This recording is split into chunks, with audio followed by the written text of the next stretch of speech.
আজও পৌরাণিক ইতিহাসের ঐতিহ্য বহন করে চলেছে নামখানার হরিপুর হাজরাঘেরির প্রাচীনতম জলেশ্বর মন্দির।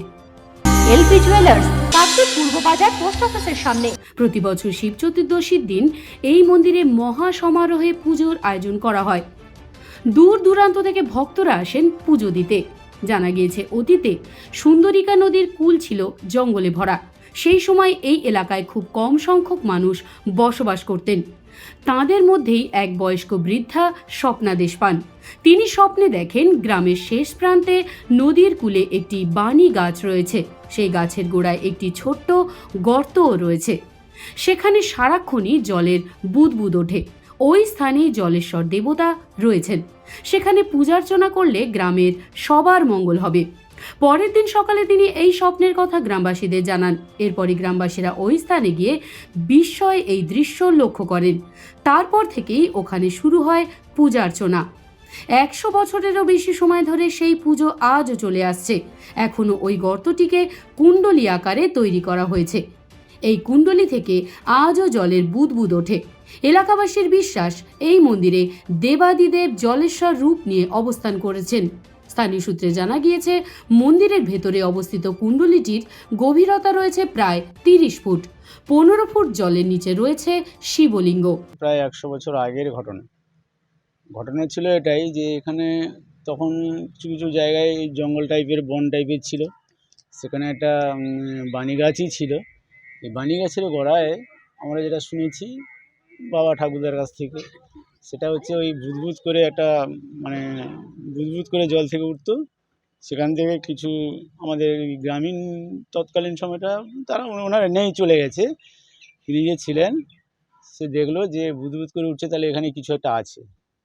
সেই হিসাবে ওখানে একটু তার মাথার ঠিক থাকুক কি থাকুক জানার দরকার, জানি নেই। আমরা যেটা শুনেছি, ওখানে নাকি একটু পুজো পদ্ধতি করতে করতে ওনাকে ওই স্বপ্নাদেশ হয়। সেখান থেকে সে দেখতে পায় যে তার কিছু হয়তো উপকার হয়েছে।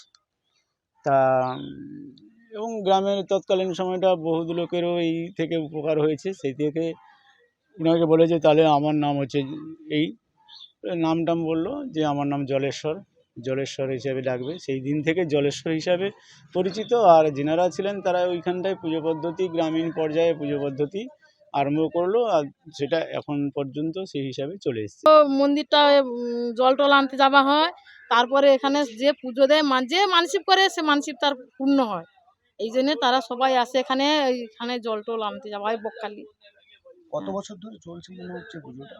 পুজো আমাদের জ্ঞান পড়া মন্ত দেখছি যে এরকম আমার মা তাদের জ্ঞান করার আগে থেকেই মন্দিরের উদ্বোধন হয়েছে।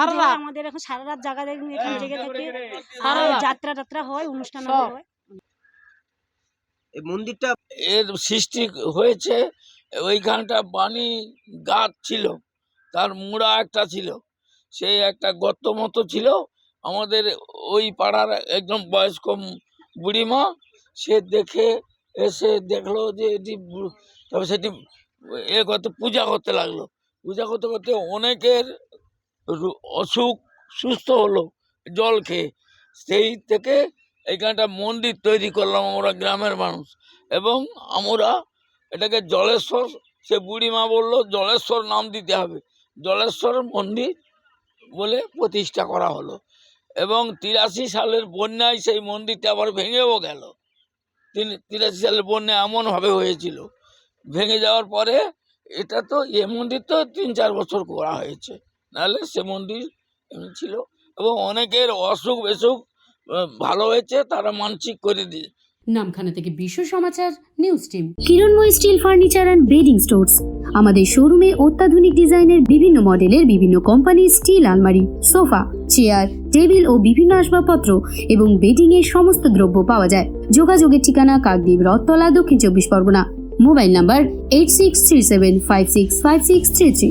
জয়নগরে এই প্রথম সরকার দ্বারা অনুমোদিত 100 শয্যা বিশিষ্ট নার্সিং হোম স্পন্দন মেটার্নিটি অ্যান্ড নার্সিং হোম। এখানে 24 ঘন্টা ICCU, NICU, ডায়ালিসিস ও সকল প্রকার মাইক্রোসার্জারি সহ অত্যাধুনিক CR যুক্ত মডিউলার অপারেশন থিয়েটারে স্পাইন, ব্রেন ও অর্থোপেডিক রিপ্লেসমেন্ট সার্জারির সুব্যবস্থা আছে। সম্পূর্ণ বিনা ব্যয় Swasthya Sathi, West Bengal health scheme ও অন্যান্য মেডিক্লেমের চিকিৎসা ও অপারেশনের সুবিধা পাবেন। Spandan maternity and nursing home, NABH accredited hospital, Thana Cross Road, Joynagar, Majilpur, Dakshin 24 Pargana. যোগাযোগ 03218228500 ও 9732607328, 9647346036।